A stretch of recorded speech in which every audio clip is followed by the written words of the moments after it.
Now time for the latest in the world of K-Sports. And for that, we are joined by our sportscaster, Jason Lee, in this studio. Jason, hello. Hi, hello, good afternoon. So, the World Baseball Classic is over and the World Cup is around 3 months away. But that doesn't mean that there is nothing to talk about sports, right? Oh, no, not at all. It's been balls to the walls all week, and next week's actually going to be even busier. I'll get into that in a bit. But certainly a great week for Korean golfers this past weekend. Also, Korea has a pair of exhibition soccer games coming up on the weekend. And of course, both the KBO and Major League Baseball seasons are now just less than a week away. So I'll have a preview on both of those.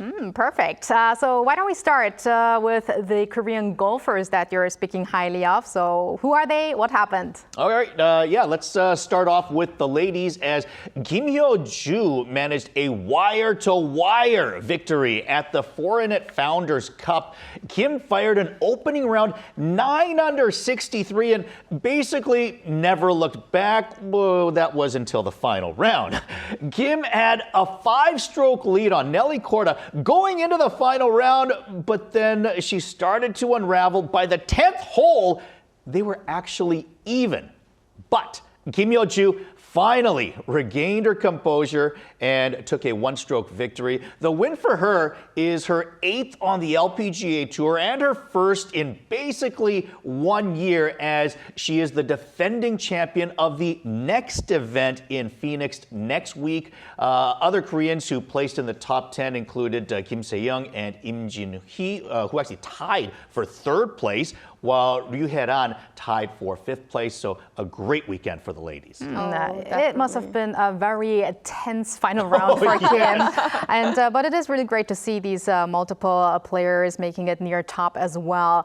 But if we go to our next part. Yes, well, you did start off by saying, let's start with the ladies. So I assume there's more to this golf story that you have today related to men, I guess? How about that, huh? Good weekend for both the men and women. Yes, all the news at the weekend at Valspar Championship in Florida was Sung-jae, who was also on pace for a wire-to-wire victory. He started off the event with a 7 under 64 on the opening round, followed those with rounds of 69 and 69 again for a 2-stroke lead going into the final round.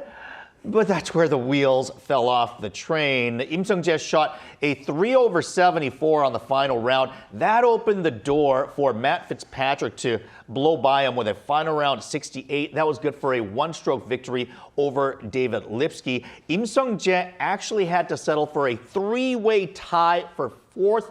That was 3 strokes behind. Meanwhile, Kim Sung-hyun, he also tied for 7th with a 1-stroke deficit behind Im as well. So even the men, 2 players in the top 7. Great weekend for golf all around. Great weekend, but I have to say it is a kind of tough way to finish after leading for so long for Im. But Jason, let's move over to soccer. You did mention that Korea is up for some friendly matches. So who are they playing against? That's right. Korea's got a pair of matches coming up. They play Cote d'Ivoire, also known as Ivory Coast, on Saturday at 11 p.m. Korean time. That's actually going to be played in England at Milton Keynes Stadium. They also then play against Austria next Wednesday. That's early morning at 3:45 a.m. Okay, so this weekend, Saturday night and next Wednesday morning, I'll mark my calendar for now. I don't know if I can wake up for the next one, the second match, but I'll try. And what do you expect from these games, and what does Coach Hong Myung-Bo have in store for these matches? Very good question. Certainly, of course, World Cup just 3 months away. So the significant addition that Hong Myung-Bo has made for these games is Yang Yeon-jun of Celtic. Now, I've mentioned him a few times this year for scoring goals, and more often than not, he's been scoring some really nice goals at a high level in Scotland's top league. So I'm pretty sure Hong Myung-Bo is going to want to give him as much opportunity as possible to see what he can do at this level. Another player that has been hot as of late, just scored a goal this weekend as well, by the way, for his Turkish Super League side, is Oh Hyung-kyu. Now, I've been watching a lot of him lately, and I really hope that Hong Myung-Bo uses him a lot over these next two games because he's been showing a lot of confidence and been scoring some flashy goals as well. Beyond them, the usual suspects all are going to be there, including Hyun-Min, Hwang Hee-chan, Lee Jae-sung. Lee Gang-in is on the preliminary roster, but he did suffer a significant ankle injury in PSG's most recent game, so I wouldn't be surprised if he sits or maybe is used sparingly in the games possibly.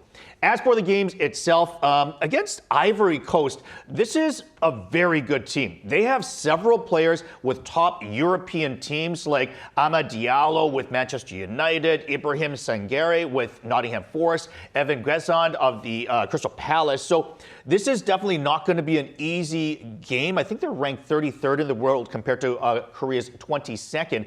But Hong Myung-Bo wants a tough game. He wants his players to show what they can do against tough competitions because Hong Myung-Bo knows who his top 5 or 6 players are, but he needs to kind of figure out who has the best chemistry with those players and ultimately make the best team possible for the June tournament. And the only way that he's going to be able to do that is to test these guys out who are on the bubble against some top competition to see if they sink or swim. So I think this will be the ultimate test. Meanwhile, I think the game itself is going to be a close game.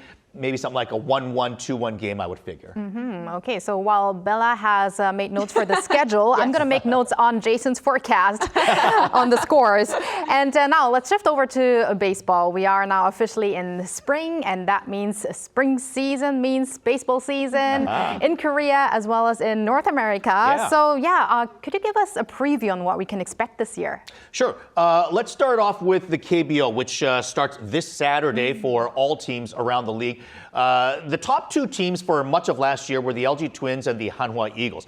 Hanwha lost both of their foreign pitchers to major league contracts, and they were both amazing last year, especially Cody Ponce, who won the pitching triple crown while setting a KBO strikeout record, while posting a 19-1 win-loss record. So I think it's safe to say that we should expect a little bit of regression from the Eagles, but I think they're still going to be a playoff team, especially with the addition of Kang Baek-ho from KT. But again, they're going to need help from their new foreigners to really be top contenders in the KBO this season.